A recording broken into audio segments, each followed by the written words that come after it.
রাধে বন্ধুরা, আজকে সকাল সকাল চলে গেছিলাম মহাপ্রভু দর্শনে ময়নাডাল প্রসাদ খেতে। অনেক দিন ধরে যাবো ইচ্ছা করলাম, সপরিবারে সবাই মিলে গেলাম। টোটো করে মহাপ্রভু দর্শন হলো। বীরভূম জেলা চাষেরই জায়গা, কি সুন্দর ধান হয়েছে, কি সুন্দর পুকুর।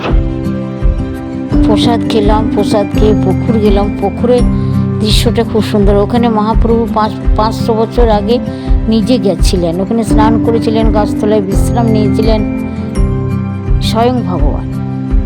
ভিডিওটা আপনারা দেখুন, কি সুন্দর। যারা গেছেন তারা তো দেখেছেন, যারা যাননি তারা দর্শন করুন।